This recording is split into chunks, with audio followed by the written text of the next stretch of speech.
you star rate. Nell, you don't star rate, but you're thinking about trialling some star rating systems.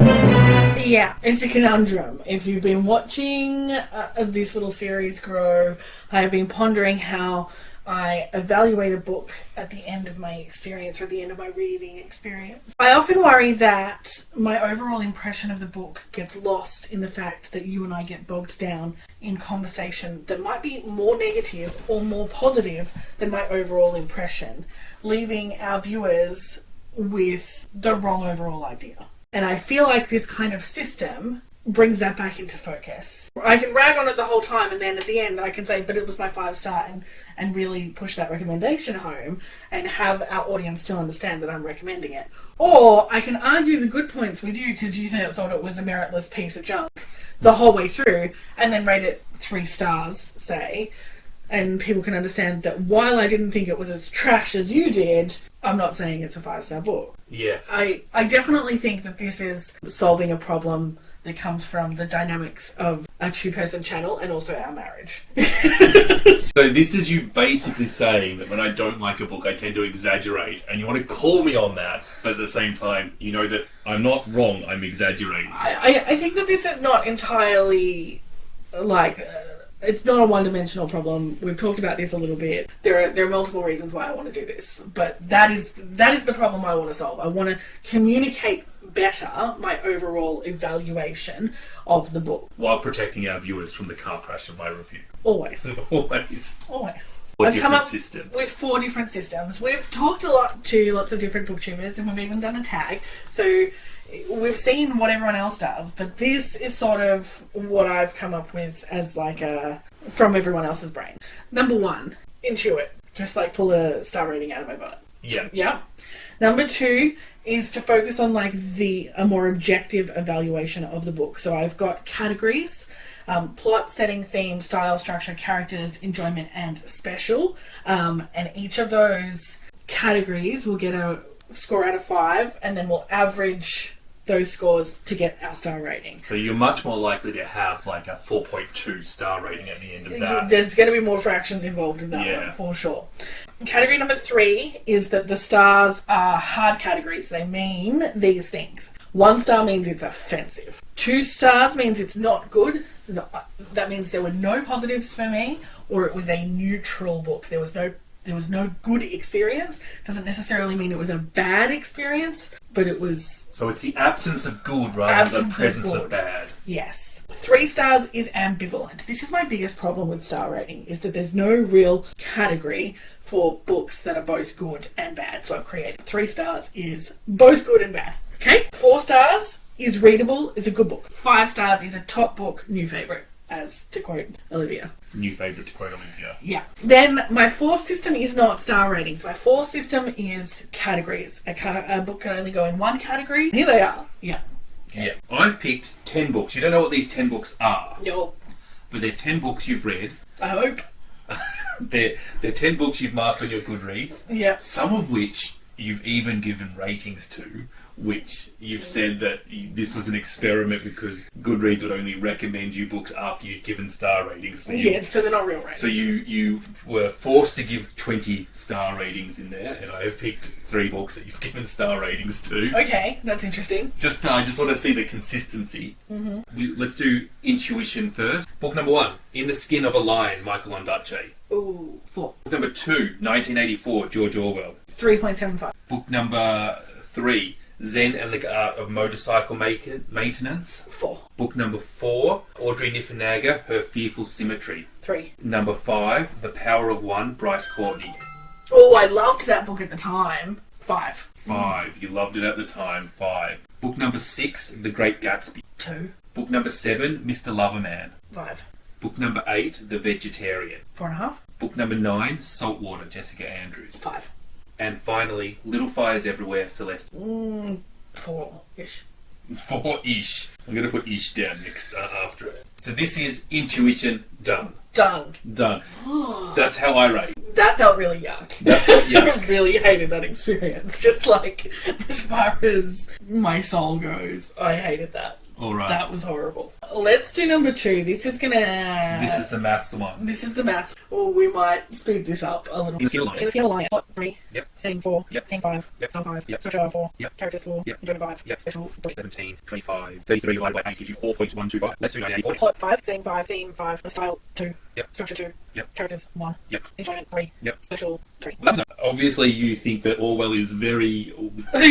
I mean, he's got a good idea. 15, 20, 26. 26 divided by 8 gives us 3 and 3.25. I'm really interested if all the scores end up the same. That will be interesting. Then go most maintenance. Plot. This is difficult. 3.5. 3.5. Yep. Setting 5. Yep. Theme 5. Yep. Style 4. Yep. Structure 3. Yep. Characters 4. Yep. Enjoyment 5. Yep. Special 10, 17, 21, 31, 34 and a half. Thank you for the half. You're welcome. That gives you 4 and 5, 16, 4.3125. Perfect symmetry. Plot 3. Yep. Setting 2. Theme 2. Style 5. Structure 3. Yep. Characters 4. Yep. Enjoyment 5. Yep. Special 2. What does the special category do here? The special category is whatever the focus of the book is. So if this is a character-based novel, it's a second category. It gives weight to what the author is trying to achieve. So author intent, I guess. Or your version of author intent. Yeah. So if James Patterson wrote Anna Karenina, you would give that a 1. But if James Patterson wrote a James Patterson novel, you might give that a 5 because... Yeah. Out of 1. Ooh, okay, plot 5. Yep. Setting 5. Yep. Theme 3. Yep. Style 3. Yep. Structure 2. Yep. Characters 2. Yep. Enjoyment 5. Special... I mean, what was his intent? Make money? 5. Make money 5. Alright, add up to 30. 30 divided by 8 is 3.75. Speaking of intent to make money, The Great Gatsby. Oh, okay, plot 1. Yep. Setting 1. Theme 2. Style 3. Structure 3. Characters 1. Enjoyment 2. Special... Oh, I think he did what he intended. 5. I think he really did do what he intended. Yeah. If you didn't give him 5 for that, I don't disagree with any of the other ratings. But he found Scott Fitzgerald, he did do what he intended. Yeah. 2, 4, 7, 10, that's 7, 18 for Scott Fitzgerald, which gives him a grand total of 2.25 stars. Yeah. Moving on to Still a Man. Plot 5. Yep. Saying 4. Yep. Theme 5. Yep. Style 5. Yep. Structure 5. Yep. Characters 5. Yep. Enjoyment 5. Yep. Special 5. Okay, Bernie and Russo gets 4.875. Okay, ladies and Ooh, plot 4. Yep. Setting 5. Yep. Theme 5. Yep. Style 5. Yep. Structure 4.5. Excellent action. Characters 5. Enjoyment 4.5. Special 5. Okay, she's lost 2 total there, which is her average of 4.75. Saltwater Jessica Andrews. Oh. I'm just going to have a quick look and see if there's anything that I can deduct a point from. Because I don't think so. I think that is 100% 5s. Everything 5. Yeah. 5s across the board. Yeah. I thought that was an excellent book too, but wow, that is high praise considering you've just rated it higher than Mr. Loverman. I thought it would... Yeah. If you break it down, I didn't think that there was a weak element. And when you start to compare Saltwater to Mr. Loverman, like, did I think Saltwater was better than Mr. Loverman? I don't actually know. I don't feel like any system is consistent. I really struggle with this whole fucking thing. Okay. We've got one more book. Okay. Little Fighter. Okay, plot 5. Yep. Setting 4. Yep. Theme 3. Style 3. Structure 4. Character 5. Enjoyment 4. Special 5. 33 gives us 4.125. So, what I think is interesting here that I didn't want to mention the first time Yeah. is that you're comparing your intuition to how are you judging plot out of 5? Is it intuition? Yeah, totally. This is like obviously a more formalized version of my intuition, and it's forcing me to think about things that I might not necessarily value as highly as other readers, and it gives everything an even weight. That was something else I was going to bring up. You've given everything an even weight. So for me, when I read a book, I know that I prefer characters to setting. I could definitely like personalize this so that characters had 10 points that it could get, and And settings could be out of 3. Yeah, but I would probably want that to be different for each genre that I read, and I do read more than one genre. Sean the Bookmaniac. That seems like a lot of work. It is. I would be happy to do if I was really satisfied with the end result. Like, me feeling good about doing this is actually important to me, because I don't want to create ratings that are essentially untrue or misleading to anyone who watches our reviews. In the first one, you gave out a 0.25, Yeah. but most of them were round even numbers. Yeah. You've got a 4.875 stars here as one of the star rating. Yeah. It seems to be very arbitrary. Like, can you imagine on the front cover of a book, Nelle, 4.875 stars? Yes, I can. I mean, maybe it needs to be a percentage rating, like, rather than a star rating. Yes, I think yes. this book is 75% good.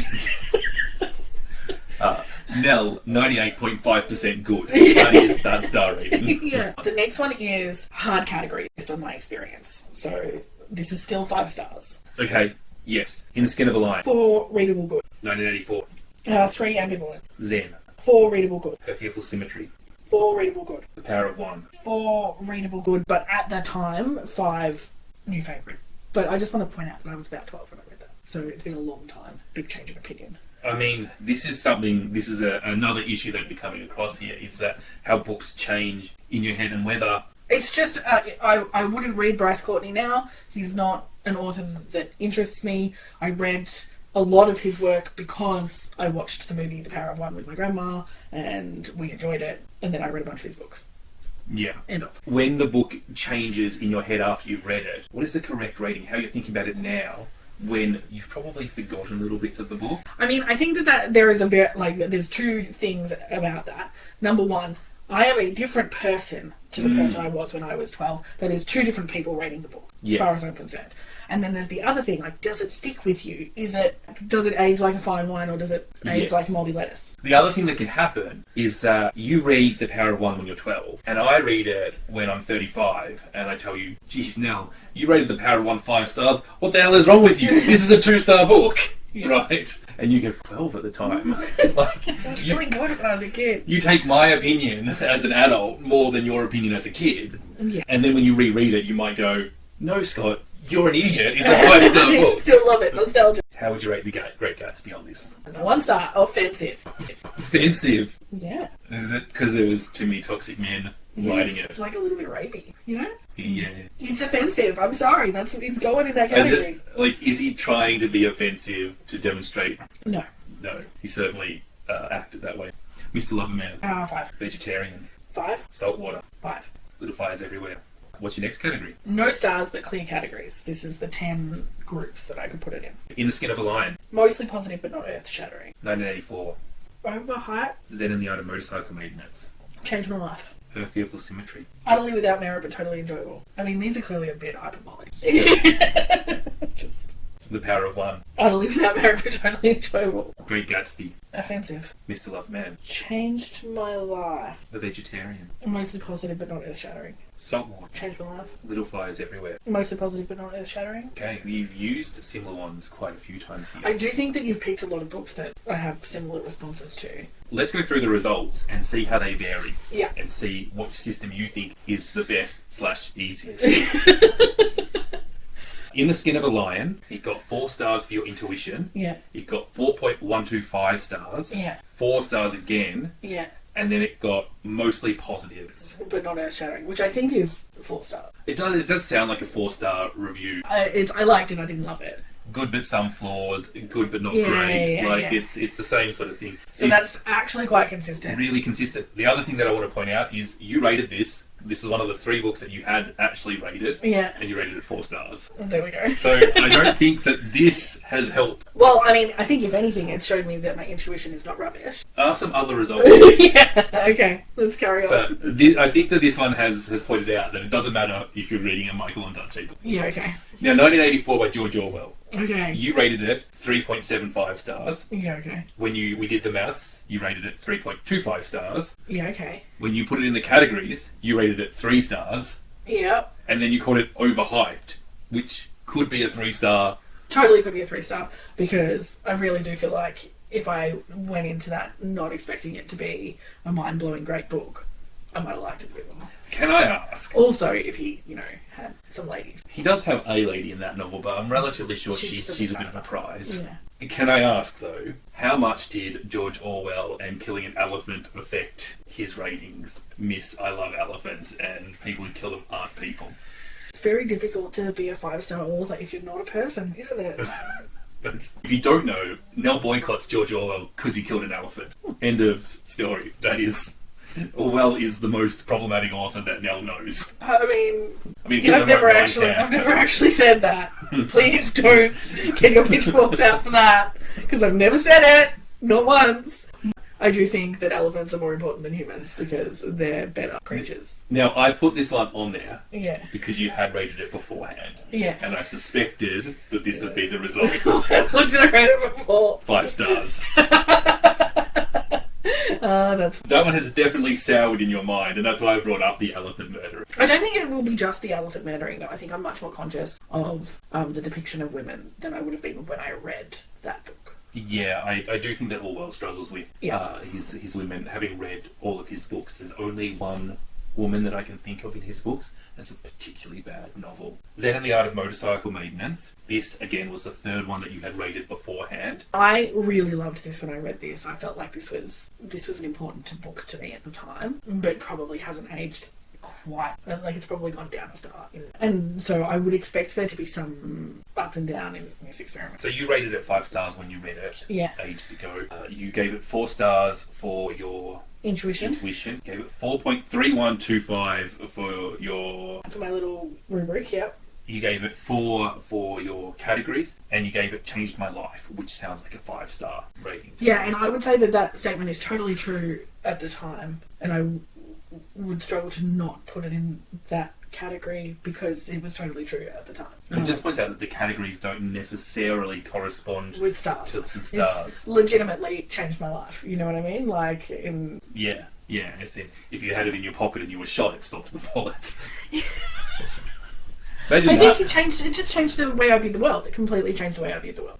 Audrey Niffenegger, you gave her 3. Yeah. Then when you did the maths, you gave her 3.25. Then you gave her 4. And then you gave it utterly without merit, but totally enjoyable. Yeah. I think that this is an interesting one because I think that when you analyse plot and character and setting, etc., etc., etc., a book that is just fun might not be fun for half of... Like, it just might go, setting is not important. Setting does not add to the joy that I am trying to create here. Or it might be the complete opposite. In a book where setting is not important to their intent, do you give them 0?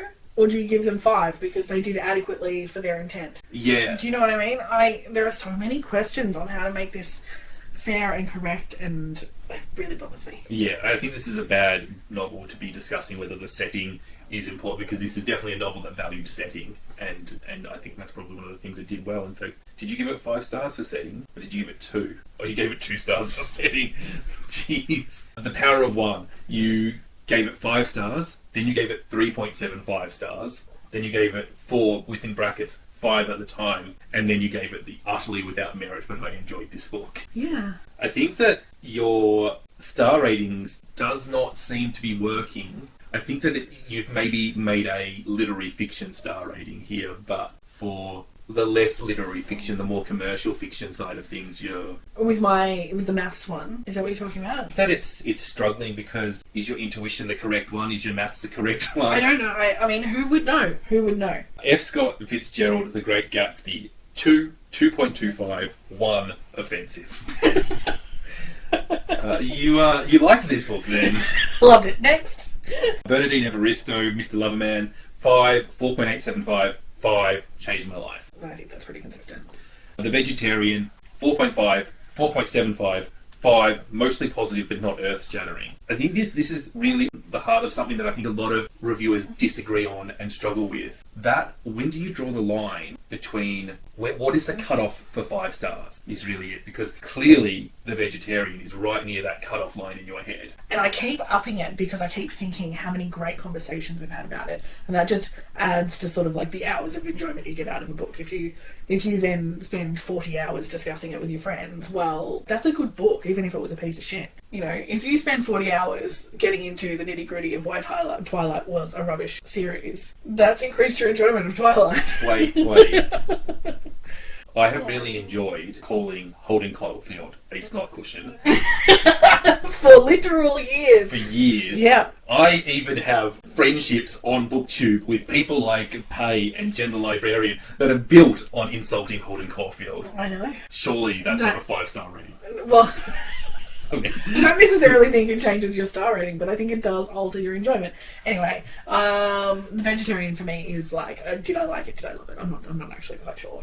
It's right on that. It's right on that cusp. And I think that shows in the sort of teetering of that. It does seem to be slipping, because you've got it as 4.75 and 5. I mean, the thing that I wonder is, does that fucking matter? Like, does it matter when we're talking... For the purpose that we're talking about, do my viewers really give a shit about the nuances of how much I liked / loved a book? Does that make a difference to which books I recommend that you pick up? Like, do you only pick up the ones that I rave about like a lunatic? I don't know how important it is. I think for me, when I watch another booktuber, there are two things I am looking for. If they are passionate about a book, then it's very hard not to be swept up in that passion.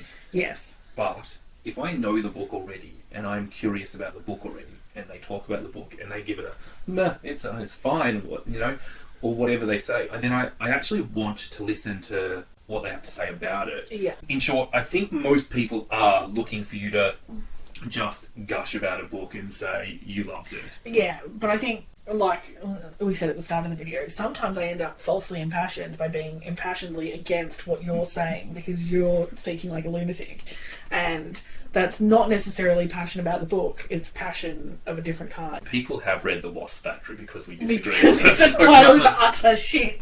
I'm sorry. I'm sorry that I did that to you. I think that with The Vegetarian, and I think that this is probably a review that a lot of people would give it, in that the quality of the writing and the author's intent and the execution of everything probably outweighs the enjoyment of reading the book. I don't know if I agree with that. All of this is, we're talking about ratings and like a final way to sum up the quality of a book, but none of it is ever in a vacuum. Like, when we're reviewing a book, we spend enough time describing the book that I don't feel like anyone's just looking at my star rating. But I'm still really uncomfortable with the idea that it's not true. I think you should be looking at a star rating to add to your review. Yeah, how it can best contribute to the message. If we've learned anything, it's that Saltwater by Jessica Andrews, you should all buy it because Nell thinks this book is flawless and perfect. I loved it. 5s across the board, 5s and everything, changed my life. It's a freaking good book, isn't it? It is a really good book. I would legitimately stand behind those statements. None of that makes me uncomfortable. So this is the most consistent. 5, 5, 5, changed my life. Yeah. Wow. Little fires everywhere, Celeste Ng. 4-ish. 4. 4.125. That sounds like 4-ish. That's 4-ish. 4. Mostly positive but didn't change my life. Which also, I think, mostly positive but didn't change my life and utterly without merit but really enjoyable. They're both 4 stars. I think that Little Fires is almost as consistent as... I mean, when you think a book is perfect, it's easy to just go 5s and everything. Yeah. But the fact that Little Fires is so dead on consistent and it's not a 5-star book is really interesting. 1984 changed a little bit, and Bryce Courtney changed a little bit because of that up and down, not sure, and Her Fearful Symmetry changed a little bit. So 3 of them changed a little bit, but most of them are really consistent. Michael Untitled, very consistent, just as consistent as Celeste Ng. I would be really interested in our audience and what you think communicated the most to you. Which system did you think was the most interesting, and which did you think held the most value? So what are you going to use if you decide to star rate? What's your system? I'm not sure yet. I would definitely like to hear from our audience. But of those systems, I think the mathematical one is unlikely to happen because I think I would have to create one for each genre. I just think it's going to be more work. I think we saw that for some of the commercial fiction, it wasn't quite as consistent as... I think I would have to have like a different system for each genre. I don't feel like that's necessarily my style. I think I would lean towards either of the last 2 systems. The third system, where the stars had like a set meaning for me, was quite easy to be consistent, and I think that communicated quite well. But I think the categories gave me a little bit more nuance. I think if you did the intuition that in time you would develop those categories anyway. Yeah, and I mean, like, I might end up, like, in practice doing the categories and the star rating together, along with all the other things that I crap on about. But we'll see how we go. I'm really interested in what you think. Yeah.